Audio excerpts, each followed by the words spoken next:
Discovery of सब atomic particles. यहां पर लो प्रेशर पे उसने गैस फिल कर दी, शेडो बना देती है। अगर इसके रास्ते में कोई ऑब्जेक्ट रखो तो थॉमसन के एटॉमिक मॉडल यूनिफॉर्मली डिस्ट्रीब्यूटेड नहीं होता। इसने एक बहुत ही इंपॉर्टेंट एक्सपेरिमेंट किया, नेचर किस तरह का होता है, इलेक्ट्रोमैग्नेटिक रेडिएशन में क्या खास बात होती है, gamma rays, X rays, UV rays, visible region. तो ये कुछ फॉर्मूले हैं जो आपको ध्यान में रखने हैं। Yes, Hamiltonian operator under root L into L plus one H upon 2 pi. सारी दुनिया जानती है कि symmetry leads to stability. Hello and welcome to all my dear students. क्या हालचाल है आप लोगों के, कैसे हैं आप सब लोग? तो उम्मीद करता हूं यार सब बहुत बढ़िया होंगे। एक बार फिर से मैं आप सब लोगों का वेलकम करता हूं। माइंड मैप सीरीज में हम लोग एक चैप्टर पढ़ चुके हैं जिसका नाम था मोल कॉन्सेप्ट। आज वाले सेशन में हम लोग बात करने वाले हैं स्ट्रक्चर ऑफ एटम। बहुत सारे लोग इसको एटॉमिक स्ट्रक्चर भी लिखते हैं, दोनों में से कुछ भी लिखो, आपकी श्रद्धा है, एक ही बात है ना। हमें चैप्टर पढ़ने से मतलब होना चाहिए। यस, तो सेशन स्टार्ट करने से पहले मैं आप लोगों को बता देता हूं कि अगर आप लोगों ने ये वाला सेशन, ये वाला चैप्टर पहले नहीं पढ़ा है तो ये सेशन आप लोगों के लिए नहीं है। ऑलराइट, ये सिर्फ और सिर्फ उन्हीं बच्चों के लिए है जो इस चैप्टर का एक क्विक रिवीजन चाहते हैं। वो चाहते हैं कि एक इतना बड़ा चैप्टर जो कम से कम 20-25 आवर्स लगते हैं जिस चैप्टर को कंप्लीट करने में, वो विद इन 1 आवर्स अगर आप इसको कंप्लीट करना चाहते हैं, रिवाइज करना चाहते हैं, आप देखना चाहते हैं कि चैप्टर का समरी किस तरह से है, चैप्टर का सीक्वेंस क्या है, इसमें कौन कौन से फॉर्मूले हैं जो आपको याद होने चाहिए, तो आप लोग ये वाला सेशन जरूर देखें।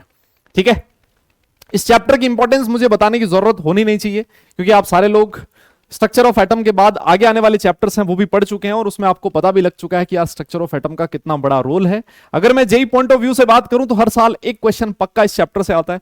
निहायत ही आसान क्वेश्चन होता है जो इस चैप्टर से पूछा जाता है, बहुत ही स्कोरिंग चैप्टर है। ठीक है, तो चलो जी, इस चैप्टर के इर्द गिर्द सारी कहानी मैंने आप लोगों को सुना दी। अब इस सेशन को स्टार्ट करते हैं। कौन कौन से टॉपिक्स हम लोग देखने वाले हैं आपके सामने लिखे हैं, सारा चैप्टर ही हमें इस वाले सेशन में कवर करना है। लेकिन सबसे पहले हम लोग बात करेंगे डिस्कवरी ऑफ सब एटॉमिक पार्टिकल्स।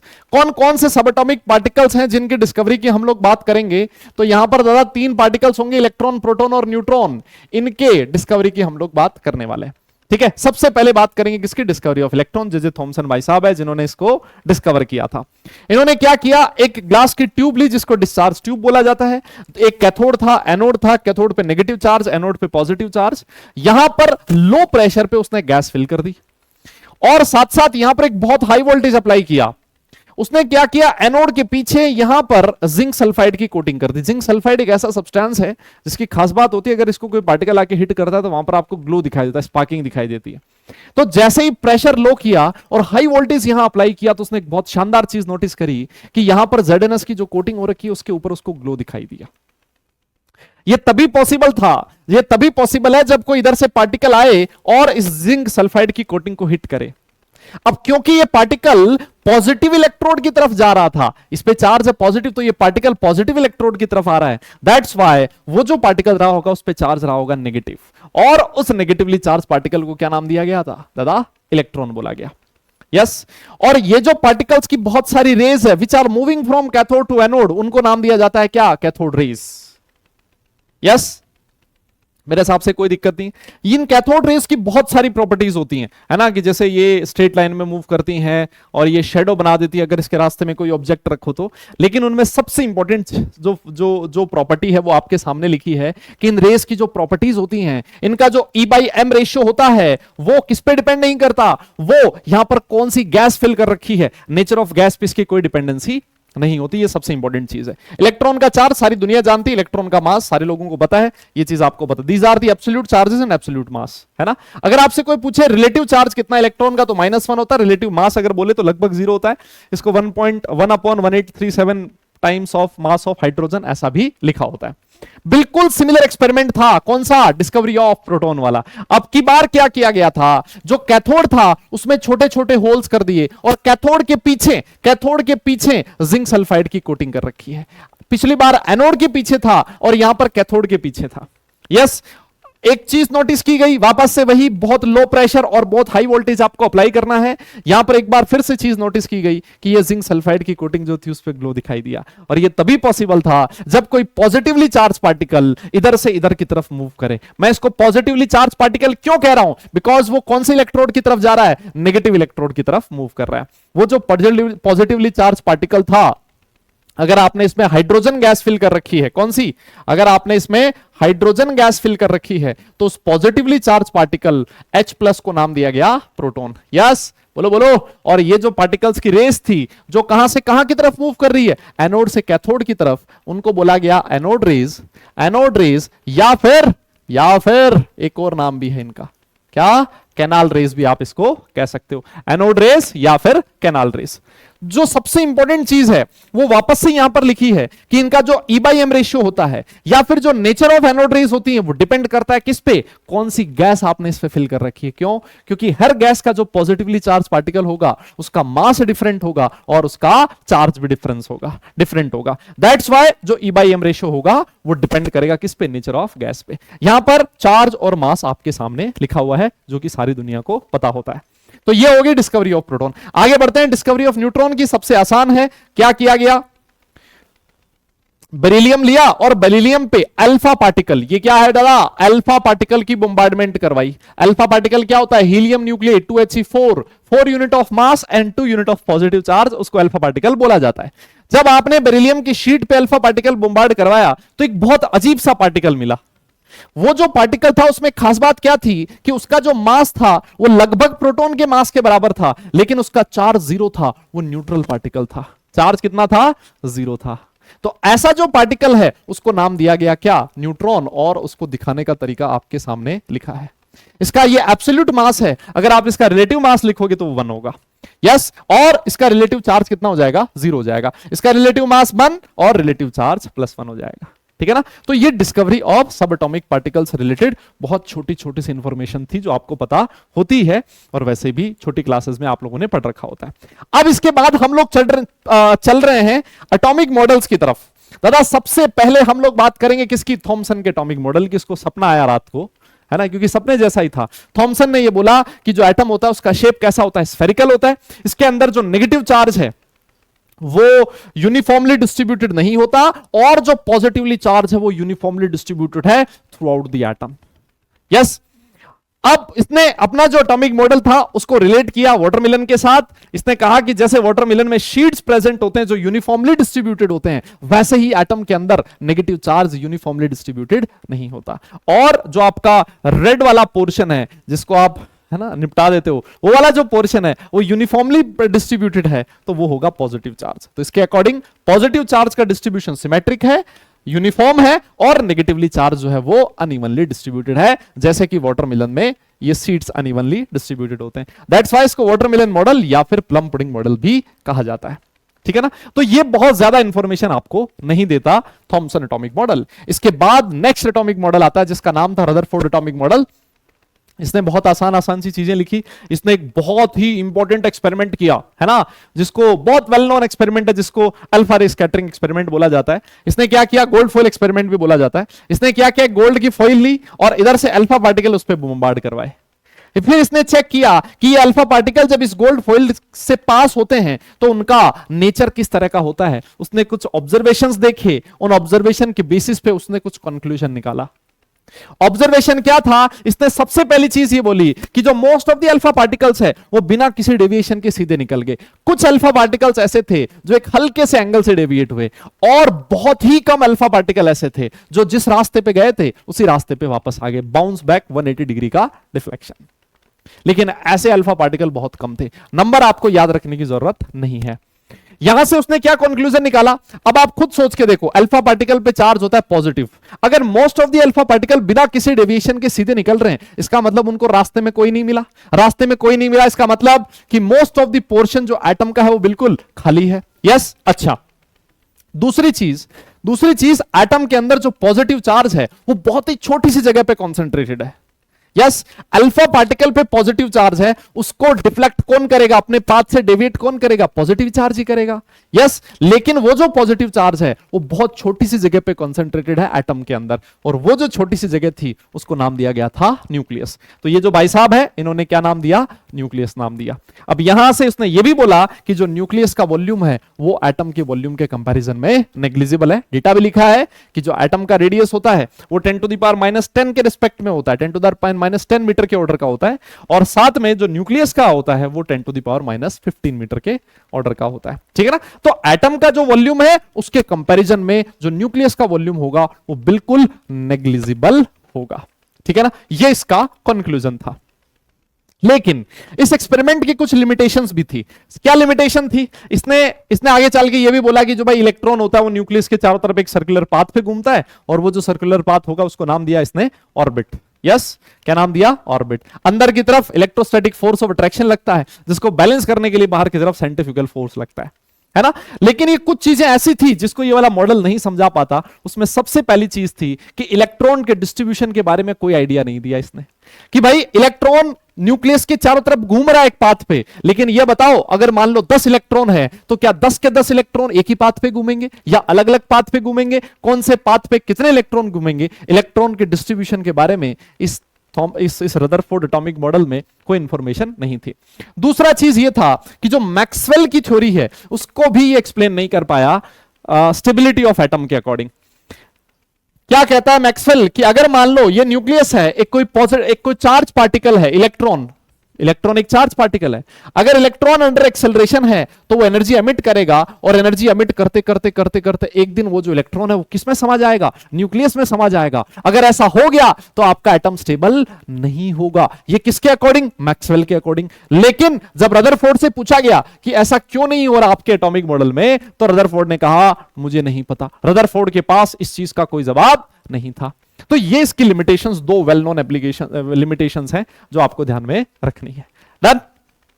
आइए फिर यहां पर कुछ छोटी छोटी चीजें और भी लिखी होती है, मेरे हिसाब से वो छोटी छोटी चीजें आपको पता होती है। क्या क्या होता है दादा? एक होता है आइसोटोप्स, है ना, आइसोटोप्स होता है, आइसो बार्स होते हैं, आइसोटोन्स होते हैं ना, ज्यादातर यही चीज पूछी जाती है। और साथ साथ आइसो इलेक्ट्रॉनिक स्पीसीज के बारे में भी आपको पता होना जरूरी है। यस, आइसो इलेक्ट्रॉनिक स्पीसीज क्या होती हैं? जिनमें same number of electrons present होते हैं, जैसे Mg2+, Al3+, Na+। इन सब के पास 10 इलेक्ट्रॉन है, तो जब नंबर ऑफ इलेक्ट्रॉन सेम हो तो उनको आइसो इलेक्ट्रॉनिक स्पीसीज बोला जाता है। आइसोटोप्स क्या होते हैं? कि भैया जिनका एटॉमिक नंबर सेम होना चाहिए लेकिन मास नंबर डिफरेंट होता है। आइसो बार में जस्ट ऑपोजिट होता है, एटॉमिक नंबर डिफरेंट और atomic mass same, same number of neutrons present हो, उनको हम लोग आइसोटोन्स कहते हैं ना। तो ये बहुत छोटी छोटी सी चीजें हैं जो आपको वैसे ही पता होती है। डन। चलिए जी, अब इसके बाद हम लोग आगे चलेंगे और बात करेंगे इलेक्ट्रोमैग्नेटिक रेडिएशन की। इलेक्ट्रोमैग्नेटिक रेडिएशन में क्या खास बात होती है? खास बात यह होती है इलेक्ट्रोमैग्नेटिक रेडिएशन में कि तीन चीजें होती है वहां। तीन चीजें कौन कौन सी? First one is your electric field, second one is your magnetic field, and third one is your direction of propagation. ये जो इलेक्ट्रोमैग्नेटिक रेडिएशंस होती हैं, ये ऐसे रेडिएशंस हैं जिनमें ये जो तीनों चीजें होती हैं ये एक दूसरे के परपेंडिकुलर होती है। मैग्नेटिक फील्ड और इलेक्ट्रिक फील्ड एक दूसरे के परपेंडिकुलर डायरेक्शन में ऑसिलेट करेगा, and both these field are also perpendicular to the direction of propagation. These types of radiations are known as electromagnetic radiations. अगर मैं इनकी प्रॉपर्टीज की बात करूं तो ये इलेक्ट्रोमैग्नेटिक रेडिएशंस को ट्रैवल करने के लिए किसी मीडियम की जरूरत नहीं होती दादा, ये वैक्यूम में भी ट्रेवल कर सकती हैं, और वैक्यूम में ये स्पीड ऑफ लाइट से ट्रेवल करती हैं। साथ साथ इसमें एक चीज मैं आपको पहले ही बता चुका हूं कि इसमें इलेक्ट्रिक और मैग्नेटिक फील्ड एक दूसरे के परपेंडिकुलर होता है, और वो डायरेक्शन ऑफ प्रोपोगेशन के भी परपेंडिकुलर होता है। यस, ऐसी बहुत सारी इलेक्ट्रोमैग्नेटिक रेडिएशंस होती हैं। यस, कौन कौन सी? जैसे होगी आपकी gamma rays, X rays, UV rays, visible region, IR, microwave, radio waves. अगर इन सारी इलेक्ट्रोमैग्नेटिक रेडिएशंस को आप वेवलेंथ या फिर फ्रीक्वेंसी के इंक्रीजिंग या फिर डिक्रीजिंग ऑर्डर में अरेंज कर दो, अगर आप इन इलेक्ट्रोमैग्नेटिक रेडिएशंस को अरेंज कर दो एक ऑर्डर में, किस ऑर्डर में? फ्रीक्वेंसी के ऑर्डर में या फिर वेवलेंथ के ऑर्डर में, तो जो अरेंजमेंट बनेगा that particular arrangement is known as electromagnetic spectrum. क्या बोला जाता है उसको दादा? Electromagnetic spectrum. बहुत बढ़िया। कुछ छोटी छोटी चीजें हैं जो आपको पता होनी चाहिए। सबसे पहले आता है वेवलेंथ। वेवलेंथ को हम लोग लैम्डा से दिखाते हैं। यस, जैसे मान लो यह आपकी एक इलेक्ट्रोमैग्नेटिक रेडिएशन है। यस, ये मैक्सिमा है, दो मैक्सिमा के बीच का डिस्टेंस, उसको आप लैम्डा लिख सकते हो। यस, दो मिनिमा के बीच का डिस्टेंस, इसको आप लैम्डा लिख सकते हो। यहां से यहां तक का डिस्टेंस, इसको भी आप लैम्डा लिख सकते हो। ठीक है ना? और ऑब्वियस है जो वेवलेंथ होगा वो क्या होगा? वेवलेंथ का यूनिट किसका यूनिट होगा? जो डिस्टेंस का यूनिट होता है, क्योंकि डिस्टेंस ही होती है लैम्डा, है ना, ट्रफ्स या फिर क्रस्ट के बीच की डिस्टेंस। अच्छा, फिर आता है फ्रीक्वेंसी। फ्रीक्वेंसी क्या होता है कि एक सेकंड में कितने साइकिल पूरा करता है वेव। साइकिल का मतलब क्या है? अरे वो वाली साइकिल नहीं जो चलाते हो, साइकिल का मतलब ये वेव की साइकिल मतलब ये एक साइकिल, ये है एक साइकिल। तो अगर आपकी वेव एक सेकंड में जितने साइकिल्स पूरा करेगी उसी को बोला जाएगा फ्रीक्वेंसी। फ्रीक्वेंसी को न्यू से दिखाया जाता है। एक साइकिल पूरा करने में जो टाइम लगता है दादा, उस टाइम को क्या बोला जाएगा? टाइम पीरियड बोला जाएगा। एक बहुत ही इंपॉर्टेंट फॉर्मूला आपको ध्यान में रखना है, frequency is equal to 1/t। Yes. फिर उसके बाद वेलोसिटी, ये सारी दुनिया जानती है कि यूनिट टाइम में जितनी डिस्टेंस ट्रेवल की जाती है उसको वेलोसिटी बोलते हैं। एक बहुत इंपॉर्टेंट फॉर्मूला जिसपे खूब सारे क्वेश्चंस आते हैं, mu is equal to C by lambda. सारी जनता को ये वाला फॉर्मूला याद रखना है और कसम खा लेनी है कि इसको भूलोगे नहीं। कसम तो मेरी नहीं खानी है, वो तुम देख लेना। म्यू यहां पर है frequency, C is equal to speed of light and lambda, lambda है आपकी वेवलेंथ। उसके बाद सबसे लास्ट में आता है वेव नंबर, इसको म्यू बार से दिखाया जाता है। म्यू बार होता है बेटा 1/λ। एक और इंपॉर्टेंट फॉर्मूला जो आपको याद रखना पड़ेगा, है ना, क्या होता है? यूनिट लेंथ में जितनी वेव्स प्रेजेंट होंगी, यूनिट लेंथ में जितनी वेव्स प्रेजेंट होगी उसी को बोला जाएगा वेव नंबर। तो ये वेव से रिलेटेड कुछ 4-5 इंफॉर्मेशन है जो आपको पता होनी चाहिए। कुछ 3-4 फॉर्मूले मैंने आपको लिखवा दिए। Mu is equal to 1/t, ये सबसे पहला फॉर्मूला आता है। Mu is equal to C by lambda, इस पे क्वेश्चन पूछा जाता है। साथ साथ वेव नंबर पे भी क्वेश्चन आ सकता है, तो इन फॉर्मूलों को जरा गौर से देखना है। अब जो आपकी इलेक्ट्रोमैग्नेटिक रेडिएशंस होती हैं, सारी दुनिया को पता है कि electromagnetic radiations dual nature show करती हैं। ड्यूल नेचर का मतलब हो गया वो पार्टिकल नेचर भी शो करती हैं और वेव नेचर भी शो करती है। लेकिन कुछ कैरेक्टरिस्टिक्स ऐसी हैं जिसको आप वेव नेचर के अकॉर्डिंग एक्सप्लेन नहीं कर सकते। वो कैरेक्टरिस्टिक्स आपके सामने लिखी है। Black body radiations, photo electric effect, spectrum of hydrogen और साथ साथ variation of heat capacity of solid with temperature. ये कुछ फिनोमिना ऐसे हैं जिनको wave nature of electromagnetic radiation से एक्सप्लेन नहीं किया जा सकता। उसके लिए जरूरत पड़ती है किसकी? पार्टिकल नेचर की। डिफ्रैक्शन, इंटरफेरेंस, ये ऐसे फिनोमिना है जिसको आप लोग पार्टिकल नेचर से नहीं समझा सकते। उसको एक्सप्लेन करने के लिए किसकी जरूरत पड़ती है? वेव नेचर की जरूरत पड़ती है। तो सबसे पहला क्वेश्चन ये आता है कि सर ब्लैक बॉडी रेडिएशंस क्या होती हैं? क्या होती हैं black body radiations? Black body एक ऐसा आइडियल बॉडी होता है जिसको अगर आप जितनी भी रेडिएशन दे दो अलग अलग वेवलेंथ की, सारी रेडिएशन को अब्सॉर्ब भी कर लेगा और टाइम आने पर वापस एमिट भी कर देगा। उसका पेट कभी नहीं भरता, जो आए खा लिया और वापस भी निकाल दिया। इस तरह की जो बॉडी होती है उसको बोला जाता है ब्लैक बॉडी। यस। और ये जो रेडिएशन है जो ब्लैक बॉडी ने एमिट करी हैं, those radiations are known as black body radiations. आपके सामने ग्राफ दिया गया है, इंटेंसिटी और वेवलेंथ का ग्राफ लिखा है ब्लैक बॉडी रेडिएशन के लिए। जैसे जैसे वेवलेंथ बढ़ेगा इंटेंसिटी बढ़ेगी, एक टाइम पे आके मैक्सिमम होगी और फिर भी अगर आप वेवलेंथ बढ़ाते जाओगे तो जो इंटेंसिटी होगा धीरे धीरे डिक्रीज करता जाएगा। ये जो ग्राफ है इसको, इस एक्सपेरिमेंटल रिजल्ट को आप लोग वेव नेचर से एक्सप्लेन नहीं कर सकते। इस पे कोई न्यूमेरिकल एज सच नहीं बनता ब्लैक बॉडी रेडिएशन पे। ठीक है, अच्छा जी। यहां पर जो न्यूमेरिकल बनते हैं वो आते हैं प्लैंक्स क्वांटम थ्योरी से। यस, सबसे पहला न्यूमेरिकल प्लैंक्स क्वांटम थ्योरी। क्या कहता है प्लैंक्स? इसका ये कहना था कि अगर कोई भी एक एटम या फिर मॉलिक्यूल या फिर कोई एक सैंपल ले लेते हैं हम लोग, वो एनर्जी एमिट करेगा या फिर एनर्जी अब्सॉर्ब करेगा in the form of packets, है ना। वो कॉन्टिन्यूअसली एनर्जी एमिट नहीं करता, वो कॉन्टिन्यूअसली एनर्जी अब्सॉर्ब नहीं करता। एनर्जी का अब्सॉर्प्शन या फिर एनर्जी का एमिशन हमेशा छोटे छोटे एनर्जी के पैकेट्स में होता है। और ये जो एनर्जी का सबसे छोटा पैकेट जो कोई भी एटम मॉलिक्यूल अब्सॉर्ब कर सकता है या फिर एमिट कर सकता है, उसको नाम दिया जाता है क्वांटम। अगर आप लोगों ने लाइट ले रखी है तो लाइट का जो क्वांटम होता है उसका नाम है फोटोन। क्या नाम है दादा? फोटोन। सो फोटोन जो होता है वो सबसे छोटा एनर्जी का पार्टिकल है in case of light.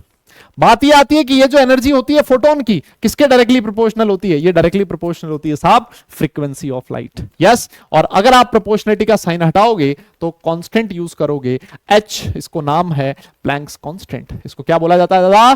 Planck's constant. 6.62 into 10⁻34 इसका वैल्यू होता है, जो कि क्वेश्चंस में गिवन होता है और आपको पता भी होता है। साथ साथ आप न्यू की जगह और क्या लिख सकते हो? सी बाय लेमडा लिख सकते हो। तो एनर्जी ऑफ फोटोन का फॉर्मूला बन जाता है is equal to H C by lambda. यह है एनर्जी ऑफ वन फोटोन। कितने कितने फोटोन की एनर्जी है दादा? Energy of one photon. अगर मान लो आपसे एन फोटोन्स की एनर्जी पूछी जाए तो आप इसको मल्टीप्लाई कर दोगे, एन फोटोन्स की एनर्जी हो जाएगी N H C upon lambda. ठीक है ना। तो इस फॉर्मूले पे भी न्यूमेरिकल्स जनरली पूछे जाते हैं। बहुत ही इंपॉर्टेंट फॉर्मूला होने वाला है ये। Particle nature of electromagnetic radiations में ही अगला फिनोमेना है जिसके बारे में हम लोग बात करेंगे, इसका नाम है फोटो इलेक्ट्रिक इफेक्ट। बहुत इंपॉर्टेंट है, इस पे जनरली क्वेश्चंस पूछे जा सकते हैं। क्या होता है फोटो इलेक्ट्रिक इफेक्ट? देखो आपने क्या कर रखा है, एक मेटल की सरफेस ले रखी है और इस मेटल की सरफेस पे यहां पर एक लाइट इस पे ऊपर डाल रहे हो।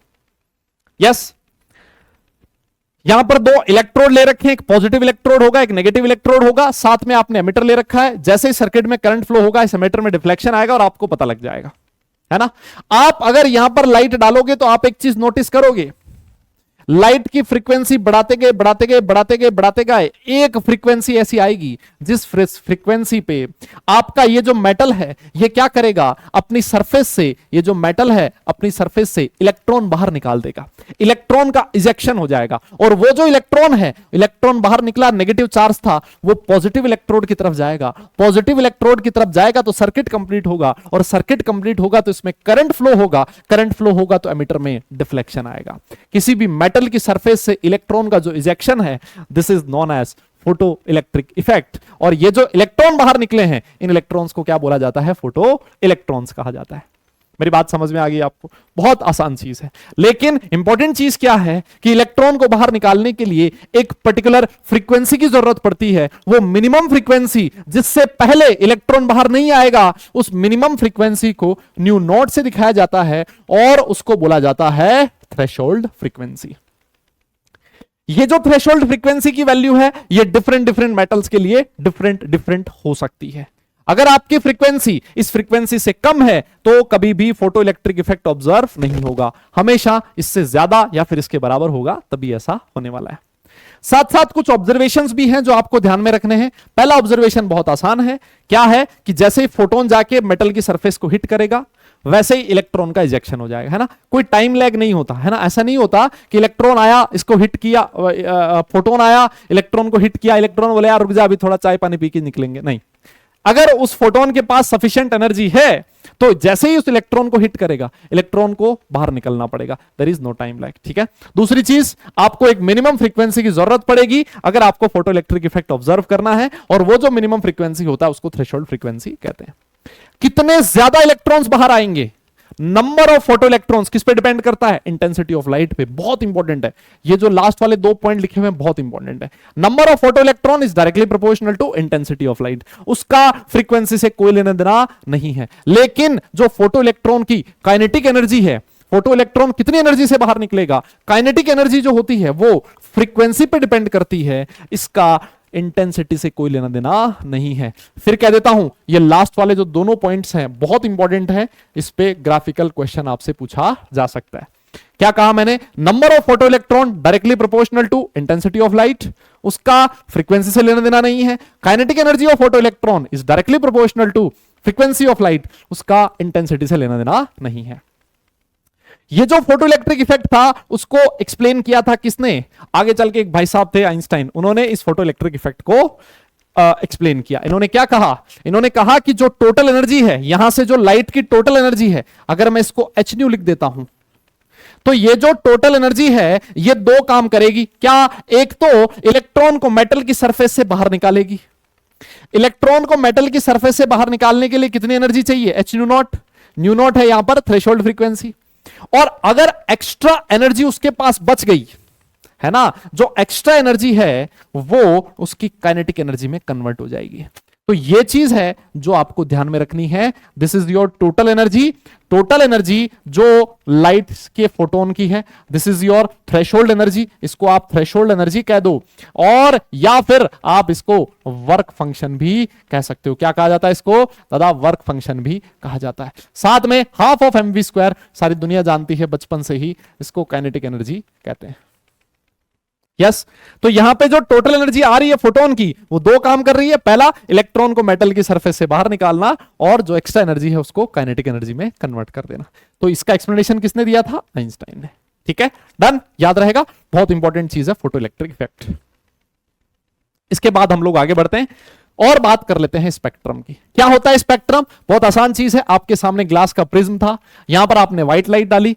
जैसे ही व्हाइट लाइट इस प्रिज्म से पास होती है, ये प्रिज्म क्या करता है? व्हाइट लाइट को 7 डिफरेंट कलर्स में स्प्लिट कर देता है ना। और ये जो 7 डिफरेंट कलर्स हैं, ये एक फ्रीक्वेंसी या फिर वेवलेंथ के इंक्रीजिंग ऑर्डर में अरेंज होते हैं। यहां पर जो डिफ्लेक्शन होता है वो इनकी फ्रीक्वेंसी के, इनकी वेवलेंथ के अकॉर्डिंग होता है ना। वेवलेंथ कम उसका डिफ्लेक्शन ज्यादा, जिसकी वेवलेंथ ज्यादा उसका डिफ्लेक्शन कम होता है।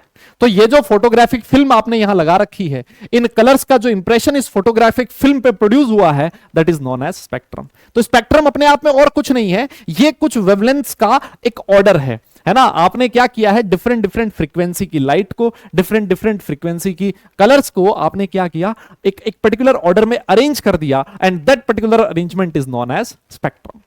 हमारे सिलेबस में लाइट का स्पेक्ट्रम पढ़ना नहीं है। लाइट का जो स्पेक्ट्रम होता है दादा वो कंटिन्यूस होता है। कंटिन्यूस स्पेक्ट्रम का मतलब ऐसा है ना, बीच में कहीं पर भी आपको डिसकंटिन्यूटी नहीं दिखाई देगी, एक पर्टिकुलर रेंज में सारी वेवलेंथ आपको प्रेजेंट होती है। ये भी कैसा है, कॉन्टिन्यूस। लेकिन अगर मैं डिसकंटिन्यूस स्पेक्ट्रम की बात करूं तो वहां पर कुछ फ्रीक्वेंसी ऐसी होती है जो गायब होती है, देख रहे हो। यहां से यहां तक तो लाइट प्रेजेंट है, लेकिन यहां पर इस पर्टिकुलर वेवलेंथ के कॉरस्पॉन्डिंग जो वेवलेंथ, इस पर्टिकुलर कॉरस्पॉन्डिंग वेवलेंथ के कॉरस्पॉन्डिंग जो रेडिएशन है वो इस स्पेक्ट्रम में प्रेजेंट नहीं है। तो डिसकंटिन्यूटी आ गई है। ये भी डिसकंटिन्यूस स्पेक्ट्रम के एग्जांपल्स हैं। जो एटम के स्पेक्ट्रम्स होते हैं, मॉलिक्यूल्स के स्पेक्ट्रम्स होते हैं, वो कभी भी कंटिन्यूस नहीं होते, वो हमेशा कैसे होते हैं, डिसकंटिन्यूस स्पेक्ट्रम होते हैं, जिसको आप डिसकंटिन्यूस स्पेक्ट्रम भी बोल सकते हो, जिसको आप लाइन स्पेक्ट्रम भी बोल सकते हो। देखो लाइन दिख रही है ना, लाइंस है ना, लाइन दिख रही है, इनको लाइन स्पेक्ट्रम या फिर डिसकंटिन्यूस स्पेक्ट्रम भी कहा जा सकता है। तो ये जो लाइन स्पेक्ट्रम होता है वो दो तरह का हो सकता है, एमिशन लाइन स्पेक्ट्रम और अब्जॉर्प्शन लाइन स्पेक्ट्रम। डिफरेंस आपको ध्यान में रखना है क्या, एमिशन लाइन स्पेक्ट्रम में क्या होगा, बैकग्राउंड देखो, बैकग्राउंड कैसा है, ब्लैक है, उस पे आपको कलर्ड लाइंस दिखाई देगी, देख रहे हो। आपको क्या होगा, ये आपको ध्यान में रखना दादा। एमिशन लाइन स्पेक्ट्रम में क्या होगा, जो बैकग्राउंड है वो डार्क रहेगा, उस पे कलर्ड लाइट्स दिखाई देंगी। और वहीं पर अगर मैं एब्जॉर्प्शन लाइन स्पेक्ट्रम की बात करूं तो वहां पर कलर, जो बैकग्राउंड जो है वो कलर है, ब्राइट बैकग्राउंड है, और उस पे आपको डार्क लाइंस दिखाई देगी, देख रहे हो, dark lines, dark lines, dark lines. ये डार्क लाइंस ये बता रही हैं कि इस पर्टिकुलर वेवलेंथ की जो रेडिएशन है उसको एटम ने अब्सॉर्ब कर लिया। जितनी वेवलेंथ अब्सॉर्ब करेगा एटम, उतनी ही लाइंस आपको यहां पर दिखाई देगी। यहां पर कलर्ड लाइट का मतलब यह है कि वो जो आपके पास एटम या फिर मॉलिक्यूल का सैंपल है उसने इस पर्टिकुलर वेवलेंथ की रेडिएशन को एमिट किया है। जितनी रेडिएशन वो एमिट करेगा, जितनी रेडिएशन वो एमिट करेगा, उतनी ही लाइंस आपको इस स्पेक्ट्रम में दिखाई देंगी। So this is the basic difference between emission line spectrum and absorption line spectrum. यहां से बात आती है हाइड्रोजन स्पेक्ट्रम की। जो हाइड्रोजन का स्पेक्ट्रम होता है बेटा कैसा होता है, एमिशन लाइन स्पेक्ट्रम होता है। यस, आपके पास एक इलेक्ट्रॉन है जो कि मान लेते हैं लोअर एनर्जी लेवल N1 में प्रेजेंट था, उसको जैसे एनर्जी मिली वो कहां गया, N2 में चला गया, हायर एनर्जी लेवल में चला गया। सारी दुनिया जानती है एनर्जी ज्यादा, स्टेबिलिटी कम। इलेक्ट्रॉन को अपनी गलती का एहसास हुआ और इलेक्ट्रॉन वापस अपनी ग्राउंड स्टेट में आने की कोशिश करता है, लोअर एनर्जी वाली स्टेट में आने की कोशिश करता है। तो क्या करेगा, वो कुछ रेडिएशंस को एमिट करेगा, और जो रेडिएशन उसने एमिट करी है उन रेडिएशंस को आपने एक प्रिज्म के थ्रू पास किया है और आपने स्पेक्ट्रम बनाया है, जिसको आप लोगों ने एमिशन लाइन स्पेक्ट्रम बोला है। ये जो हाइड्रोजन का स्पेक्ट्रम होता है, इस स्पेक्ट्रम में डिफरेंट डिफरेंट लाइंस आपको दिखाई देती हैं, डिफरेंट डिफरेंट सीरीज की लाइंस आपको दिखाई देती हैं। वो कौन कौन सी सीरीज होती हैं, देखो ध्यान रखना, Lyman series, Lyman, बामर, Paschen, bracket, fund, Humphry, है ना। ये डिफरेंट डिफरेंट सीरीज की लाइंस आपको दिखाई देंगी। इनमें इंपॉर्टेंट चीज यह है कि जो लाइमन सीरीज है वो अल्ट्रावोलेट रीजन में लाई करती है, बामर सीरीज विजिबल रीजन में, और उसके बाद वाली सारी जो सीरीज हैं वो सारी की सारी इंफ्रारेड रीजन में लाई करती है। इस हाइड्रोजन एटम ने जो रेडिएशन एमिट करी है, अगर आप उनका वेव नंबर निकालना चाहो, अगर आप उनका 1/λ निकालना चाहो, फॉर्मूला आपके सामने है RZ² 1/n1² माइनस 1/n2², जहां पर हमेशा ध्यान रखो N1 का वैल्यू कम होगा और N2 का वैल्यू ज्यादा होगा, N2 होगा हायर एनर्जी लेवल।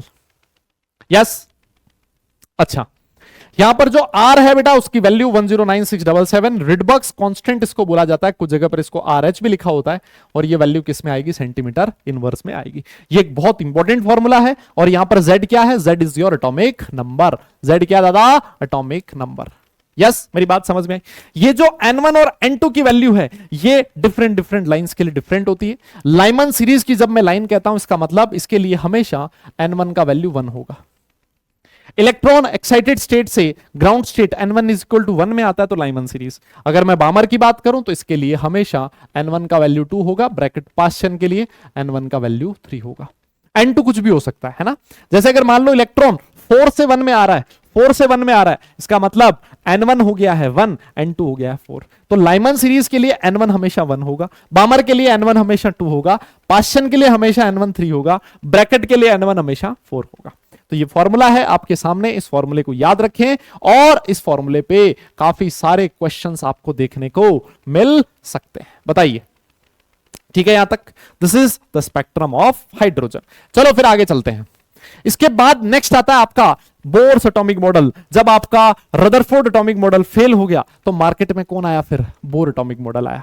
इसने बहुत अच्छी चीजें बोली। इसने क्या कहना था? इसका सबसे बड़ी चीज ये कहनी थी कि जब तक इलेक्ट्रॉन एक पर्टिकुलर पाथ पे घूमेगा तब तक उसकी एनर्जी में कोई चेंज नहीं आएगा। अगर आपका इलेक्ट्रॉन लोअर एनर्जी स्टेट से हायर एनर्जी स्टेट में जाता है, एनर्जी अब्सॉर्ब करेगा, उसकी एनर्जी बढ़ेगी, तब उसकी एनर्जी में चेंज आएगा। अगर आपका electron excited state higher energy level से लोअर एनर्जी लेवल में आता है तो रेडिएशंस को एमिट करेगा, उसकी एनर्जी डिक्रीज करेगी। लेकिन जब तक इलेक्ट्रॉन एक पर्टिकुलर पाथ पे घूम रहा है तब तक उसकी एनर्जी में टाइम के साथ कोई वेरिएशन नहीं आएगा। साथ साथ उसने एक बहुत बढ़िया चीज और बोली कि जो एंगुलर मोमेंटम होता है जिसको एमवीआर से दिखाते हैं, वो एंगुलर मोमेंटम हमेशा h/2π का एक इंटीग्रल मल्टीपल होगा। मतलब n की जो वैल्यू है वो 1 2 3 4 इस तरह से हो सकती है। जो आपका ऑर्बिटल एंगुलर मोमेंटम होता है वो कभी भी 1.5 h/2π नहीं हो सकता, 3.5 h/2π नहीं हो सकता, वो हमेशा h/2π का एक इंटीग्रल मल्टीपल होगा। ये बहुत इंपॉर्टेंट चीज है, इसको क्वांटाइजेशन ऑफ एंगुलर मोमेंटम भी कहा जाता है। बोर एटॉमिक मॉडल में कुछ और बहुत बढ़िया चीजें की गई थी। कौन क्या क्या चीजें थी उसमें? रेडियस का कैलकुलेशन किया गया। अगर आपका इलेक्ट्रॉन nth ऑर्बिट में घूम रहा है तो उस ऑर्बिट के रेडियस का फॉर्मूला आपके सामने लिखा है। डायरेक्ट ये फॉर्मूला याद होना जरूरी है। nth ऑर्बिट की रेडियस 0.529 इंटू n²/z। n यहां पर ऑर्बिट नंबर है और z यहां पर एटॉमिक नंबर है। साथ साथ वेलोसिटी ऑफ इलेक्ट्रॉन, उसका फॉर्मूला आपके सामने लिखा है। और energy of electron, electron first shell, second shell, third shell जहां पर भी घूम रहा होगा उसकी एनर्जी का फॉर्मूला भी आपके सामने लिखा है, -13.6 इंटू z²/n²। अगर आप इसको जूल में कन्वर्ट करना चाहें, -2.18 इंटू 10⁻18 इंटू z²/n² जूल पर एटम भी आप लोग लिख सकते हैं। ये फॉर्मूले डायरेक्ट आपको याद होने जरूरी है। जेई की अगर मैं बात करूं, डायरेक्ट इस फॉर्मूले पे इतने सारे क्वेश्चन पूछे गए, तुम्हारा दिल खुश हो जाएगा कि जैसे आपने फॉर्मूला याद कर लिया वो सारे जेई के क्वेश्चन आप बड़े आराम से सॉल्व कर पाओगे। अच्छा, साथ साथ इसकी कुछ लिमिटेशंस भी थी। क्या क्या लिमिटेशन थी बोर एटॉमिक मॉडल की? सबसे पहली लिमिटेशन ये थी कि वो मल्टी इलेक्ट्रॉन एटम का स्पेक्ट्रम नहीं समझा पाता। ये सिर्फ और सिर्फ सिंगल इलेक्ट्रॉन जो स्पीसीज होती हैं जिसमें एक ही इलेक्ट्रॉन प्रेजेंट होता है उन्हीं के लिए एप्लीकेबल था। एक से ज्यादा इलेक्ट्रॉन के लिए ये वाला एप्लीकेबल मॉडल एप्लीकेबल नहीं था। दूसरी चीज, ये जीमैन इफेक्ट को एक्सप्लेन नहीं कर पाता। जीमैन इफेक्ट का मतलब क्या है? अगर आप स्पेक्ट्रल लाइन को मैग्नेटिक फील्ड में से पास करो तो ये स्प्लिट हो जाती है ना। This is known as Zeeman effect. लेकिन आपका बोर एटॉमिक मॉडल इस जीमैन इफेक्ट को एक्सप्लेन नहीं कर पाया। ये स्टार्क इफेक्ट को भी नहीं समझा पाता। स्टार्क इफेक्ट क्या होता है? जब आपकी स्पेक्ट्रल लाइंस को आप इलेक्ट्रिक फील्ड में से पास करते हो तो स्पेक्ट्रल लाइंस स्प्लिट कर जाती हैं। इसका एक्सप्लेनेशन भी इसके पास नहीं था। अगर आपने हाई रिजॉल्विंग स्पेक्ट्रोस्कोप से देखा तो एक्चुअली पता लगा कि जो स्पेक्ट्रल लाइंस होती हैं ये एक लाइन नहीं है ना, ये एक लाइन नहीं है। ऐसी बहुत सी 2-3 लाइंस एक दूसरे के पास पास जुड़ी हुई हैं। 2 लाइंस हैं तो उसको डुप्लेट बोला गया, 3 लाइन है तो उसको ट्रिपलेट बोला गया। इसका एक्सप्लेनेशन भी बोर के पास नहीं था। बोर के पास तो सिर्फ यह कहना था कि अगर इलेक्ट्रॉन 2 से 1 में आ रहा है तो एक रेडिएशन एमिट करेगा, एक लाइन आपको स्पेक्ट्रम में दिखाई देगी। लेकिन एक्चुअली वो एक लाइन नहीं थी, एक से ज्यादा लाइंस थी और वो बहुत पास पास थी। जो हाई रिजॉल्विंग, जिसकी हाई पावर होती है, जूमिंग पावर ज्यादा होती है, उससे देखने पर ही पता लग रही थी। तो उसका एक्सप्लेनेशन भी इसके पास नहीं था। और आगे जाके आएगा हाइजेनबर्ग अनसर्टेनिटी प्रिंसिपल, इसका भी ये खतरनाक वायलेशन करता है। कौन?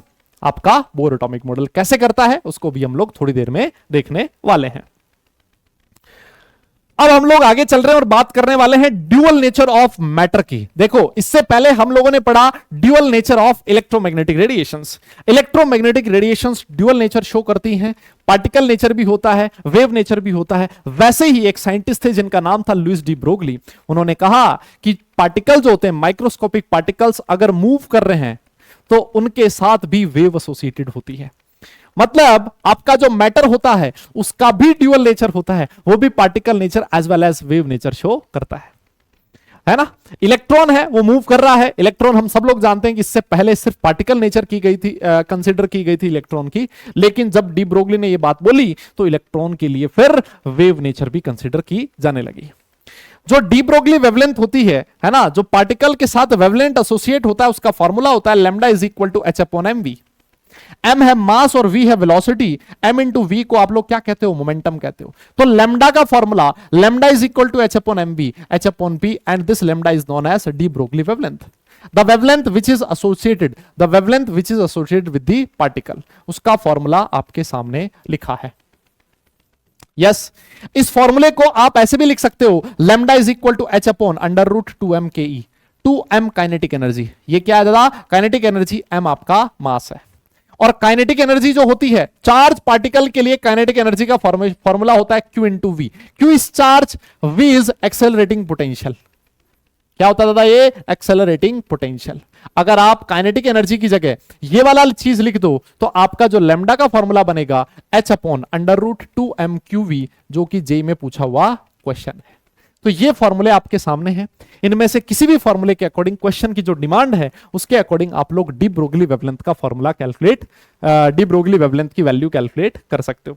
ध्यान में रखना है, जब भी आप m लेते हो, m हमेशा किलोग्राम में होना जरूरी है, और v तो आपका वही मीटर पर सेकंड अगर आप लोगे तो जो लैम्डा है वो भी आपको SI यूनिट में मिलने वाला है। ठीक है ना। यूनिट के साथ आपको छेड़खानी नहीं करनी है, उसमें आपको गलती नहीं करनी है। दूसरी चीज, ये जो ड्यूअल नेचर में हमने बात करी, ये जो डी ब्रोगली वेवलेंथ है, it is significant for microscopic particles only. Microscopic मतलब जो छोटे पार्टिकल्स हैं। ऐसा क्यों? अरे दादा एक बात बता, लैम्डा जो है वो H अपॉन एम वी है, इसका मतलब lambda is inversely proportional to m है। जो आपके माइक्रोस्कोपिक पार्टिकल्स होते हैं उनका मास बहुत कम होता है, मास कम होगा तभी लैम्डा ज्यादा होगा। लैम्डा की वैल्यू इतनी होगी कि उसको मेजर किया जा सके, एक अप्रिशिएबल वैल्यू होगी जिसको मेजर किया जा सकता है। वहीं पर अगर मैक्रोस्कोपिक पार्टिकल है, जैसे आप हो, मैं हूं, मैक्रोस्कोपिक पार्टिकल का जो मास होता है बहुत ज्यादा होता है, उसके साथ जो लैम्डा एसोसिएट होता है उसका वैल्यू नेग्लिजिबल होता है। इसी वजह से हम लोग ऐसा बात कभी नहीं करते कि एक बालक घूम रहा था उसके साथ इतनी लैम्डा एसोसिएटेड थी। नहीं, क्यों? क्योंकि जो बालक है वो कैसा है? वो है मैक्रोस्कोपिक पार्टिकल, और उसके लिए डी ब्रोगली वेवलेंथ जो है वो सिग्निफिकेंट नहीं होती।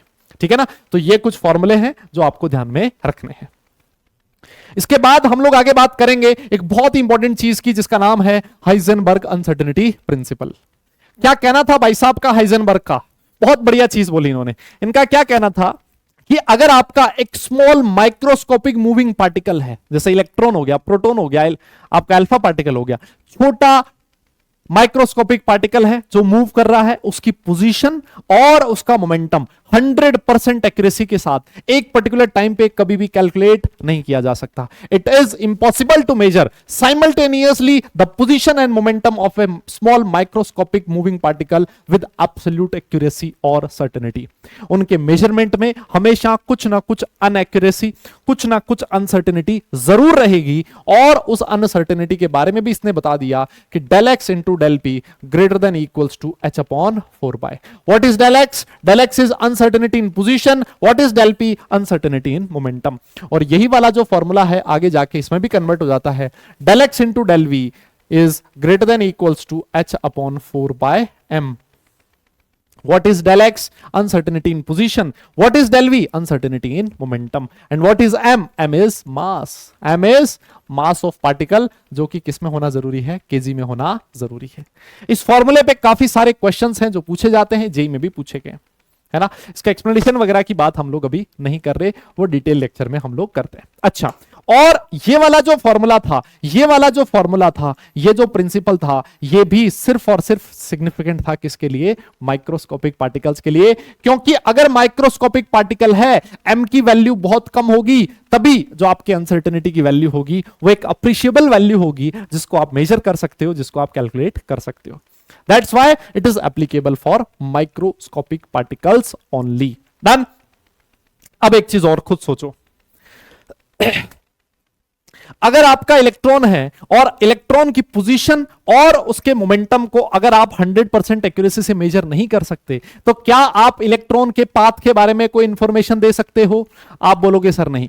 पाथ बताने के लिए इलेक्ट्रॉन की पोजीशन और वेलोसिटी दोनों एक पर्टिकुलर टाइम पे 100% एक्यूरेसी से मेजर होनी जरूरी है, जो कि पॉसिबल नहीं है।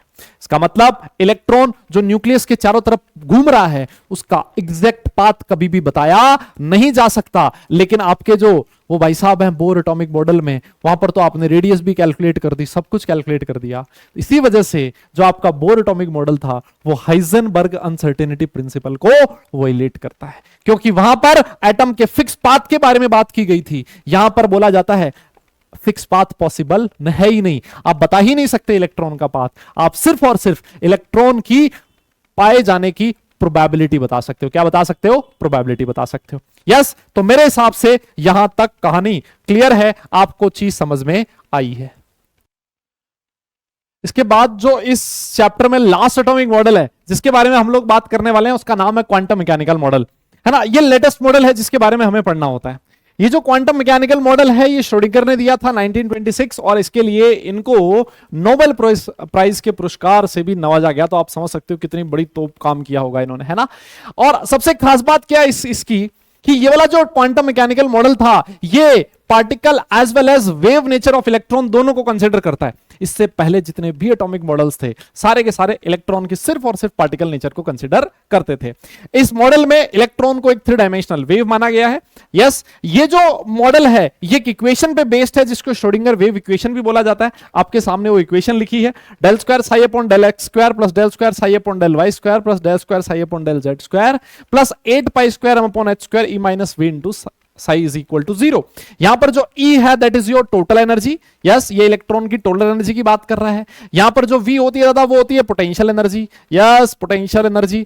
इसके अलावा बाकी सारी चीज आप लोग जानते ही हो। H प्लैंक्स कांस्टेंट है, M मास है, एक्स वाई जेड जो है यहां, यस एक्स वाई जेड जो है, these are coordinates of electron. क्या है ये? These are coordinates of electron, ठीक है। और ये जो साई होता है दादा, इसको बोला जाता है वेव फंक्शन। साई को क्या बोला जाता है? Wave function.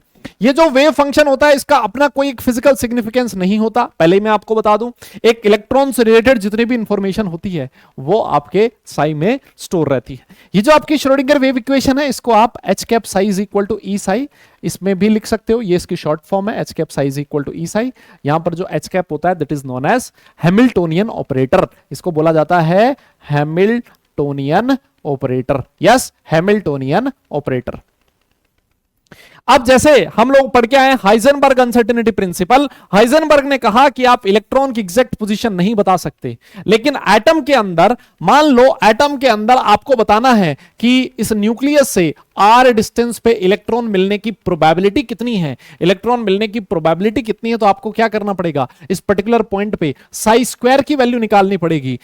किसी भी पर्टिकुलर पॉइंट पे probability of finding of electron जो होती है वो साई स्क्वायर के डायरेक्टली प्रोपोर्शनल होती है। किसी पर्टिकुलर पॉइंट पे साई स्क्वायर की वैल्यू जितनी ज्यादा होगी, इसका मतलब उस पर्टिकुलर जगह पर इलेक्ट्रॉन मिलने की प्रोबेबिलिटी उतनी ही ज्यादा होगी। एटम के अंदर वो जगह जहां इलेक्ट्रॉन मिलने की प्रोबेबिलिटी मैक्सिमम होती है, उस जगह को क्या नाम दिया जाता है? उसको बोला जाता है ऑर्बिटल। यस, तो इलेक्ट्रॉन मिलने की प्रोबेबिलिटी कहां मैक्सिमम होगी? ऑर्बिटल में मैक्सिमम होगी। क्वांटम मैकेनिकल मॉडल में एक बहुत इंपॉर्टेंट टर्म है, वो है क्वांटम नंबर्स। किसी भी इलेक्ट्रॉन के एड्रेस के बारे में जो इंफॉर्मेशन देती है वो 4 नंबर का सेट होता है। एड्रेस ऑफ इलेक्ट्रॉन का मतलब ये हो गया इलेक्ट्रॉन कौन से शेल में प्रेजेंट है, कहां सब शेल में है, और साथ साथ कौन से ऑर्बिटल में है, उसकी स्पिन क्या है, इसके बारे में सारी इंफॉर्मेशन आपको कहां मिलती है। 4 नंबर का एक सेट होता है जिनको बोला जाता है क्वांटम नंबर्स। सबसे पहली जो क्वांटम नंबर आती है वह प्रिंसिपल क्वांटम नंबर, जिसको स्मॉल n से दिखाया जाता है। इसका वैल्यू एक पॉजिटिव वैल्यू होता है, 1 2 3 4 एक इंटीजर वैल्यू होती है। साथ साथ इससे क्या पता लगता है, इससे यह पता लगता है कि इलेक्ट्रॉन आपके कौन से शेल में प्रेजेंट है। अगर प्रिंसिपल क्वांटम नंबर 1 है इसका मतलब इलेक्ट्रॉन फर्स्ट शेल में है, 2 है इसका मतलब सेकंड शेल में, 3 है मतलब थर्ड शेल में। इससे आपको एनर्जी ऑफ इलेक्ट्रॉन का भी पता लगेगा। कैसे? जो इलेक्ट्रॉन की एनर्जी होती है it is directly proportional to the principal quantum number. Nucleus से जितना दूर जाओगे इलेक्ट्रॉन की एनर्जी उतनी ही बढ़ेगी। इससे आपको साइज ऑफ शेल के बारे में भी पता लगता है। साइज जो होती है वो भी डायरेक्टली प्रोपोर्शनल होती है प्रिंसिपल क्वांटम नंबर के। एक पर्टिकुलर शेल में मैक्सिमम कितने इलेक्ट्रॉन्स हो सकते हैं? 2n² इलेक्ट्रॉन्स हो सकते हैं। और एक शेल में मैक्सिमम ऑर्बिटल्स कितने हो सकते हैं? n² हो सकते हैं। ये दो छोटे छोटे से फॉर्मूले हैं जिनको आप याद रख सकते हो।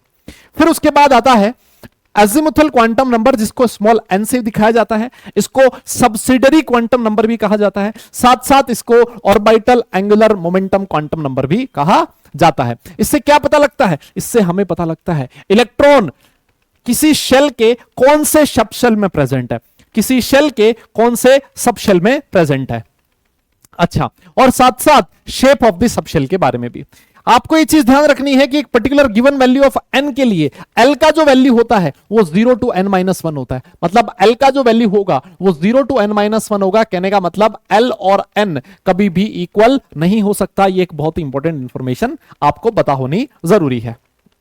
अच्छा, यहां से देखो, अगर मैं फर्स्ट शेल की बात करूं, अगर मैं फर्स्ट शेल की बात करूं तो दादा उसमें एक ही सब शेल प्रेजेंट होता है, एक ही सब शेल प्रेजेंट होता है जिसको आप लोग f सब शेल कहते हो।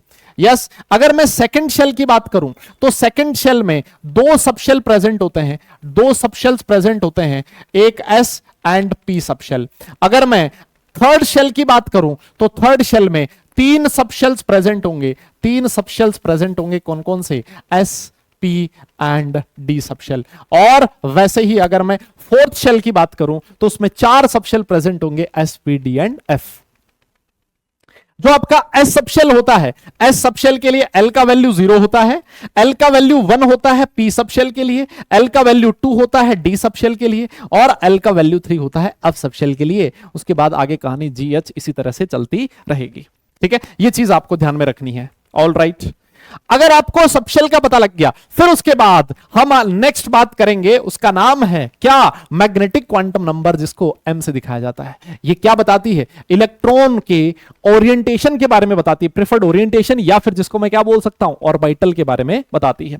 आपका जो m का वैल्यू होता है ये -l से +l होता है, इंक्लूडिंग जीरो। जितनी L की वैल्यूज होती हैं, जितनी M की वैल्यूज होती हैं, उतने ही नंबर ऑफ ऑर्बिटल्स प्रेजेंट होते हैं। जैसे अगर मैं बात करूं L = 1, L = 1 मतलब P सब शेल, और P सब शेल में M की कितनी वैल्यूज पॉसिबल है? -1 0 +1 लिखा है ना, -l to +l, -1 to +1 including 0। M की 3 वैल्यूज पॉसिबल है, इसका मतलब 3 ऑर्बिटल्स पॉसिबल है। P सब शेल में 3 ऑर्बिटल्स पॉसिबल है। अगर वैसे ही मैं बात करूं D सब शेल, तो D सब शेल में M की 5 वैल्यूज होंगी, उसमें 5 ऑर्बिटल्स प्रेजेंट है। अगर मैं बात करूं F सब शेल, तो F सब शेल में M की 7 वैल्यूज पॉसिबल है, -3 to +3 इंक्लूडिंग 0, इसका मतलब उसमें 7 ऑर्बिटल्स प्रेजेंट है। और वैसे ही अगर आपसे बोला जाए S सब शेल के बारे में, तो दादा F सब शेल में सिर्फ और सिर्फ एक ही ऑर्बिटल प्रेजेंट होगा, एक ही ऑर्बिटल प्रेजेंट होगा। ठीक है, जो P सब शेल में 3 ऑर्बिटल्स प्रेजेंट होते हैं उनको Px, Py और Pz से दिखाया जाता है। ठीक है, और जो D सब शेल में 5 ऑर्बिटल्स होते हैं वो होते हैं dxy, dyz, dzx, dx2y2 और dz2। ये इनका रिप्रेजेंटेशन होता है। बाकी के जो 7 ऑर्बिटल्स होते हैं ये इसके बारे में हमें ध्यान में रखना नहीं होता। S सब शेल जो होता है वो स्फेरिकल इन शेप होता है, P sub shell dumbbell in shape होता है, D sub shell double dumbbell होता है, और जो आपका F सब शेल होता है वो कॉम्प्लेक्स शेप होती है। इसके बारे में हमें ध्यान नहीं रखना। अच्छा, फिर उसके बाद लास्ट क्वांटम नंबर आता है जिसको स्पिन क्वांटम नंबर एस से भी आप लोग डिनोट कर सकते हो। जैसे इलेक्ट्रॉन जो होता है, इलेक्ट्रॉन अपनी स्पिन पे भी घूमता है और इलेक्ट्रॉन न्यूक्लियस के चारों तरफ भी घूमता है। अपनी स्पिन पे इलेक्ट्रॉन दो तरह से घूम सकता है, एक तो क्लॉकवाइज और दूसरा एंटी क्लॉकवाइज। तो इलेक्ट्रॉन की क्लॉकवाइज और एंटी क्लॉकवाइज स्पिन को बताने के लिए यूज किया जाता है spin quantum number. Spin quantum number की दो वैल्यूज पॉसिबल हो सकती है, एक तो प्लस हाफ या फिर एक माइनस हाफ। ठीक है, इलेक्ट्रॉन का इनमें से दोनों में से कोई भी एक स्पिन पॉसिबल हो सकता है। ठीक है ना, इसको कई बार स्पिन अप और स्पिन डाउन इस तरह से भी दिखाया जाता है। ऐसा कोई जरूरी नहीं है कि इलेक्ट्रॉन अगर क्लॉकवाइज घूम रहा है तो उसका प्लस हाफ होगा या फिर एंटी क्लॉकवाइज घूम रहा है तो माइनस हाफ होगा, ऐसा कोई जरूरी नहीं है। अगर क्लॉकवाइज में आप प्लस हाफ मान रहे हो तो एंटी क्लॉकवाइज में आपको माइनस मानना पड़ेगा। ठीक है, अगर मैं एक पर्टिकुलर ऑर्बिटल की बात करूं तो एक ऑर्बिटल में मैक्सिमम 2 इलेक्ट्रॉन आ सकते हैं, लेकिन खास बात क्या है, उन दोनों इलेक्ट्रॉन का जो स्पिन है वो ऑपोजिट होना जरूरी है। यह इसकी खास बात होती है। डन, बहुत बढ़िया। अब यहां से एक बहुत इंपॉर्टेंट पॉइंट आता है जिसका नाम है नोड। देखो, न्यूक्लियस के अराउंड किसी भी एटम के अंदर एक रीजन ऐसा होगा, एक जगह ऐसी होगी जहां पर इलेक्ट्रॉन मिलने की प्रोबेबिलिटी 0 होगी। जहां पर इलेक्ट्रॉन मिलने की प्रोबेबिलिटी 0 होती है, साई स्क्वायर का वैल्यू 0 होता है, उसको बोला जाता है नोड। यस, यहां पर जो नोड होते हैं वो दो तरह के हैं जो आपको ध्यान में रखने हैं। एक होता है बेटा रेडियल नोड और दूसरा होता है नोडल प्लेन। यस, एक होता है रेडियल नोड और दूसरा होता है नोडल प्लेन, जिसको एंगुलर नोड, कुछ जगह पर एंगुलर नोड भी लिखा होता है। आपको फॉर्मूला पता होना जरूरी है। यस, रेडियल नोड का जो फॉर्मूला होता है बेटा, उसका फॉर्मूला होता है n-l-1, और जो नोडल प्लेन है उसका फॉर्मूला, एंगुलर नोड का फॉर्मूला होता है l। ये चीज आपको ध्यान में होनी जरूरी है। ठीक है, अच्छा, जैसे अगर मैं 1s की बात करूं, अगर आप 1s की बात करोगे तो 1s में s मतलब l का वैल्यू 0 है, उसमें कोई एंगुलर नोड प्रेजेंट नहीं होता, उसमें सिर्फ और सिर्फ क्या प्रेजेंट होता है, एक रेडियल नोड। यस, इसमें रेडियल नोड कितने आएंगे, एक रेडियल नोड आएगा, आप चाहो तो चेक कर सकते हो। 1 नहीं, रेडियल नोड भी कितना होगा, 0 होगा दादा, है ना। n की वैल्यू 1, l 0, तो 1 - 1 कितना हो जाएगा, 0 हो जाएगा। अगर आप इसके लिए साई स्क्वायर और r का ग्राफ बनाते हो, अगर आप इसके लिए साई स्क्वायर और r का ग्राफ बनाते हो, तो क्योंकि इसमें कोई नोड प्रेजेंट नहीं है, इसमें कोई नोड प्रेजेंट नहीं है, इसका मतलब साई स्क्वायर का वैल्यू 0 नहीं होगा, कभी 0 नहीं होगा। भाई साई स्क्वायर 0 कब होता है, जब नोड प्रेजेंट होता है, इसमें नोड नहीं है, मतलब साई स्क्वायर का वैल्यू 0 नहीं होगा। ठीक है, अगर वही चीज मैं 2s के लिए बनाऊं, 2s में सिर्फ और सिर्फ रेडियल नोड है कितना, एक। अगर एक रेडियल नोड है, इसके लिए आप साई स्क्वायर और r का ग्राफ बनाओगे, साई स्क्वायर और r का ग्राफ बनाओगे तो ये ग्राफ एक बार 0 होगा। ये देखिए, ये वाला जो चीज है, यहां पर साई स्क्वायर 0 है, साई स्क्वायर 0 होने का मतलब इसमें एक नोड प्रेजेंट है। मेरी बात आपको समझ में आ चुकी है।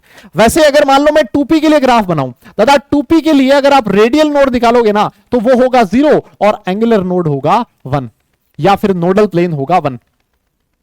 जो 2p का ग्राफ होगा, p सबशेल का जो ग्राफ होता है, हमेशा ध्यान रखो, p का ग्राफ हमेशा यहां से स्टार्ट होता है। क्यों? क्योंकि यहां पर l = 0, r = 0 पर बनता है एंगुलर नोड। इस वजह से 2p का ग्राफ, अब देखो इसमें एंगुलर नोड ये रहा, अब उसके बाद रेडियल नोड नहीं है, ग्राफ इस तरह से आएगा।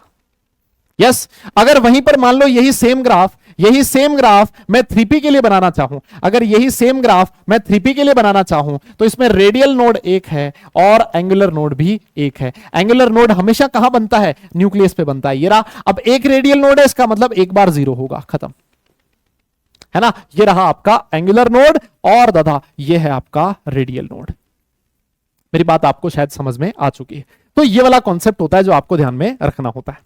डन, साई स्क्वायर और आर का ग्राफ। अगर यही सेम चीज आप साई और आर का ग्राफ बनाना चाहते हो तो साई स्क्वायर का वैल्यू हमेशा पॉजिटिव होगा, साई का वैल्यू, साई और आर में अगर इसी के लिए साई और आर का वैल्यू ग्राफ मुझे बनाना हो, मान लो आपसे बोले साई और आर का ग्राफ बनाओ, तो ये ग्राफ इस तरह से बनेगा, बस प्लस माइनस, है ना। ये ग्राफ इस तरह से बनेगा, प्लस और माइनस, ये प्लस माइनस ऑल्टरनेट इस तरह से चलता है, ठीक है ना। तो लेकिन ये वाली जो चीज है, इंफॉर्मेशन है, ये इंपॉर्टेंट है, इस पे जनरली क्वेश्चन पूछे जा सकते हैं, आपको ये चीज पता होनी जरूरी है। इसके बाद हम लोग बात करेंगे एनर्जी ऑफ इलेक्ट्रॉन की। देखो, एनर्जी ऑफ इलेक्ट्रॉन दो अलग अलग केस में देखते हैं। पहला है hydrogen and hydrogen like species, मतलब जिसमें एक ही इलेक्ट्रॉन प्रेजेंट हो। अगर इलेक्ट्रॉन की एनर्जी की बात करें तो उसकी एनर्जी सिर्फ और सिर्फ प्रिंसिपल क्वांटम नंबर की वैल्यू पे डिपेंड करती है। जैसे अगर मैं लिखूं 1s 2s 2p 3s 3p 3d, तो जहां जहां 1s की एनर्जी सबसे कम होगी, 2s और 2p दोनों की एनर्जी सेम होगी, 3s 3p 3d इनकी एनर्जी सेम होगी।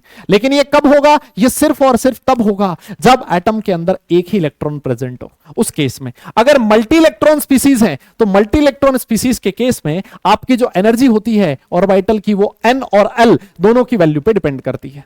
अब एनर्जी में फॉर्मूला आता है n+l रूल या फिर बोर-बरीज रूल, इसके अकॉर्डिंग एनर्जी निकाली जाती है। इसने क्या कहा? इसमें यह बोला जाता है कि n+l की वैल्यू जितनी ज्यादा होगी, n+l की वैल्यू जितनी ज्यादा होगी, एनर्जी भी उतनी ही ज्यादा होगी। जैसे अगर मैं आपसे पूछूं 1s और 2s, इसका n is equal to 1, l is equal to 0, तो n+l हो गया 1, यहां पर n+l आएगा 2, एनर्जी किसकी ज्यादा है? 2s की एनर्जी ज्यादा है। अगर मैं आपसे पूछूं 2s और 2p के लिए n इज इक्वल टू 2 और l इज इक्वल टू 1, तो n+l आ गया 3, इसका मतलब इसकी एनर्जी ज्यादा होगी। तो n+l जितना ज्यादा एनर्जी उतनी ज्यादा। लेकिन अगर मान लो मैं तुमसे पूछूं 2p और 3s, इसका n+l भी 3, इसका n+l भी 3, अगर n+l सेम हो जाए तब कैसे एनर्जी निकालें? तो बात यह आती है कि जिसका n बड़ा उसका एनर्जी ज्यादा होगा, इसका n बड़ा है तो इसकी एनर्जी ज्यादा होगी। लेकिन यह तब होगा जब n+l का वैल्यू सेम होगा, उस केस में ये वाली टर्म, ये वाली चीज आपको यूज करनी है। डन? मेरे हिसाब से कहानी यहां तक क्लियर है। जब हमें एटॉमिक ऑर्बिटल्स की एनर्जी का ऑर्डर पता लग जाए तो फिर हम लोग इलेक्ट्रॉन को फिल करते हैं एटॉमिक ऑर्बिटल्स में। इलेक्ट्रॉन को फिल करने के लिए कुछ रूल्स होते हैं जिनको हमें फॉलो करना पड़ता है। उसमें सबसे पहला रूल है ऑफ बो प्रिंसिपल। बहुत आसान चीज है। ऑफ बो ने क्या बोला? इसका यह कहना था कि जहां जिस ऑर्बिटल की एनर्जी कम होगी उसमें पहले इलेक्ट्रॉन जाएगा और इलेक्ट्रॉन जो होंगे वो एनर्जी के इंक्रीजिंग ऑर्डर में फिल किए जाएंगे। ऑर्बिटल जो होंगे वो एनर्जी के इंक्रीजिंग ऑर्डर में फिल किए जाएंगे। किसने कहा ये चीज? ऑफ बो ने कही। पाउलीज एक्सक्लूजन प्रिंसिपल का यह कहना था कि एक ऑर्बिटल में जो दो इलेक्ट्रॉन है वो सेम स्पिन वाले नहीं हो सकते, उनका स्पिन ऑपोजिट होना जरूरी है। इसको आप ऐसे भी कह सकते हो कि किन्हीं दो इलेक्ट्रॉन के लिए चारों क्वांटम नंबर का सेट कभी भी इक्वल नहीं हो सकता। यस? अच्छा, सबसे लास्ट में आता दादा hunts rule of maximum multiplicity. Degenerate जो एटॉमिक ऑर्बिटल्स होते हैं, डीजेनरेट मतलब ऐसे एटॉमिक ऑर्बिटल जिनकी एनर्जी सेम हो। तो मान लेते हैं ये 3 डीजेनरेट एटॉमिक ऑर्बिटल्स हैं। इनमें जब आप इलेक्ट्रॉन फिल करोगे तो सबसे पहले एक एक इलेक्ट्रॉन फिल करना है विद सेम स्पिन, उसके बाद इलेक्ट्रॉन की पेयरिंग करवानी है, और जब आप पेयरिंग करवाओगे तो स्पिन ऑपोजिट फिल करना है। यस? तो पेयरिंग तब तक नहीं होगी जब तक हर डीजेनरेट ऑर्बिटल में एक इलेक्ट्रॉन नहीं चला जाता। इन्हीं रूल्स को ध्यान में रखते हुए आप इलेक्ट्रॉन एलिमेंट्स का इलेक्ट्रॉनिक कॉन्फ़िगरेशन लिख सकते हो। इलेक्ट्रॉनिक कॉन्फ़िगरेशन का क्या मतलब है? इसका मतलब है इलेक्ट्रॉन को आपको फिल करना है डिफरेंट शेल्स, सब शेल्स और ऑर्बिटल्स में। जैसे अगर मैं हाइड्रोजन की बात करूं, इसका इलेक्ट्रॉनिक कॉन्फ़िगरेशन 1s1 होता है। हीलियम के पास 2 इलेक्ट्रॉन है, उसको आप 1s में 2 इलेक्ट्रॉन फिल कर सकते हो, 1s2 हो जाएगा। अगर मैं लिथियम की बात करूं तो इसमें 3 इलेक्ट्रॉन होते हैं, 1s2 2s1 हो जाएगा, है ना। अगर मैं ऑक्सीजन की बात करूं, ऑक्सीजन का एटॉमिक नंबर 8 होता है, 8 इलेक्ट्रॉन फिल करने हैं, 1s में 2, 2s में 2 और 2p में 4 आएंगे। यस, मेरी बात समझ रहे हो। अगर मैं सोडियम की बात करूं, सोडियम का एटॉमिक नंबर 11 होता है, 11 इलेक्ट्रॉन फिल करने हैं, 1s में 2, 2s में 2, 2p में 6, 3s में 1। यस, आप सब लोग जानते हो s सबशेल में मैक्सिमम 2 इलेक्ट्रॉन आ सकते हैं, p सबशेल में मैक्सिमम 6 इलेक्ट्रॉन आ सकते हैं, d में मैक्सिमम 10 इलेक्ट्रॉन आ सकते हैं और f में मैक्सिमम 14 इलेक्ट्रॉन्स आ सकते हैं। ये चीज आपको पता होनी जरूरी है। यस, यहां पर एक और फॉर्मूला था जो हम लोगों ने मिस कर दिया था, शायद ये ध्यान में रखना है। ऑर्बिटल एंगुलर मोमेंटम, है ना, ये वाला फॉर्मूला मिस किया हमने। ऑर्बिटल एंगुलर मोमेंटम का जो फॉर्मूला होता है ना, वो होता है बेटा √L × L+1 h/2π। यहां पर L क्या है? L is your azimuthal quantum number. L क्या है? L is your azimuthal quantum number. तो ऑर्बिटल एंगुलर मोमेंटम जो होता है किसी भी इलेक्ट्रॉन के लिए, उसका फॉर्मूला ये होता है। एकदम से मुझे याद आ गया तो मैंने आप लोगों को बता दिया। ठीक है, ऐसे ही जब आप इलेक्ट्रॉनिक कॉन्फ़िगरेशन लिखोगे, आप डिफरेंट एलिमेंट्स, इलेक्ट्रॉन्स को आप फिल करोगे डिफरेंट ऑर्बिटल्स में, तो आप लोग देखोगे कि क्रोमियम और कॉपर का जो इलेक्ट्रॉनिक कॉन्फ़िगरेशन है जैसा होना चाहिए वैसा नहीं मिलेगा। जो क्रोमियम होता है दादा, उसका एटॉमिक नंबर होता है 24 और इसके अकॉर्डिंग अगर आप इलेक्ट्रॉन फिल करोगे तो होना चाहिए था 3s2 4s2 3d4, लेकिन एक्चुअली इसका जो इलेक्ट्रॉनिक कॉन्फ़िगरेशन होता है वो होता है 4s1 3d5।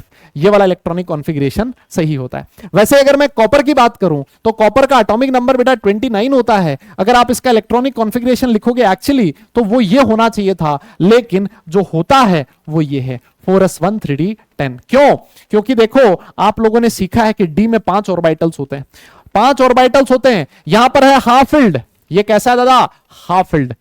और ये है फुली फिल्ड। 10 इलेक्ट्रॉन है डी में, वो है फुली फिल्ड। ऐसा कहा जाता है कि हाफ फिल्ड और फुली फिल्ड जो ऑर्बिटल्स होते हैं उनकी स्टेबिलिटी ज्यादा होती है, वो ज्यादा स्टेबल है। इसी वजह से इस कॉन्फ़िगरेशन की बजाय ये वाला कॉन्फ़िगरेशन ज्यादा स्टेबल है, इस कॉन्फ़िगरेशन की बजाय ये वाला कॉन्फ़िगरेशन ज्यादा स्टेबल है। बात ये आती है कि क्यों ज्यादा स्टेबल होते हैं, उसका रीजन है एक्सचेंज एनर्जी। देखो होता क्या है, अगर मैं D5 की बात करूं, यस अगर मैं D5 की बात करूं तो बेटा 5 इलेक्ट्रॉन है, ये 5 इलेक्ट्रॉन का स्पिन सेम है। सेम स्पिन वाले इलेक्ट्रॉन की खास बात क्या होती है कि वो अपनी पोजीशन को दूसरे इलेक्ट्रॉन के साथ एक्सचेंज कर सकते हैं।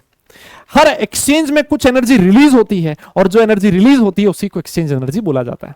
जितनी ज्यादा एनर्जी रिलीज होगी स्टेबिलिटी उतनी ही ज्यादा होगी। तो D5 और D10 कॉन्फ़िगरेशन में ये जो एक्सचेंज एनर्जी की वैल्यू होती है ज्यादा होती है, इसी वजह से ये D5 और D10 कॉन्फ़िगरेशन ज्यादा स्टेबल होते हैं। और सबसे लास्ट में स्टेबिलिटी का रीजन है सिमेट्रिक डिस्ट्रीब्यूशन ऑफ इलेक्ट्रॉन्स, कि इन दोनों में ही इलेक्ट्रॉन्स का डिस्ट्रीब्यूशन सिमेट्रिक है। D5 मतलब हर ऑर्बिटल में एक एक इलेक्ट्रॉन है, D10 मतलब हर एक ऑर्बिटल में दो दो इलेक्ट्रॉन है। सिमेट्रिक डिस्ट्रीब्यूशन ऑफ इलेक्ट्रॉन, और सारी दुनिया जानती है कि सिमेट्री लीड्स टू स्टेबिलिटी। तो ये रीजन होता है इनकी ज्यादा स्टेबिलिटी का। ठीक है, चलिए फिर इसी के साथ हम लोगों ने ये वाला जो चैप्टर है ये भी कवर कर लिया। लगभग 1 घंटा हमें इसमें टाइम लगा है इस चैप्टर को कंप्लीट करने में, है ना। हालांकि ये चैप्टर अपने आप में बहुत सारे क्वेश्चंस हैं इसमें, और भी बहुत सारी थ्योरीज है, लेकिन उसको वन शॉट में within 1 hour mind map की फॉर्म में जितना ज्यादा अच्छे तरीके से हम लोग कर सकते थे उतनी कोशिश मैंने इस वाले सेशन में करी है। उम्मीद करता हूं एक चैप्टर का पूरा फ्लो आपको पता लग गया होगा, फॉर्मूले आपको पता लग गए होंगे, कौन सी चीज आपकी वीक है कौन सी स्ट्रांग है ये चीज आपको पता लग गई होगी, और यही मेरा मोटिव है इस सीरीज का। तो थैंक यू सो मच इस सेशन को देखने के लिए। नेक्स्ट सेशन में मिलेंगे हम लोग एक और फिजिकल केमिस्ट्री का सेशन लाके। तब तक के लिए सारे लोग अपना ख्याल रखें, खुश रहें, हंसते मुस्कुराते रहें, और पढ़ाई जरूर करते रहें, क्योंकि बेटा काम पढ़ने से चलेगा, सिर्फ मुस्कुराने से नहीं। नेक्स्ट क्लास में मिलते हैं, तब तक के लिए tata bye bye, love you all.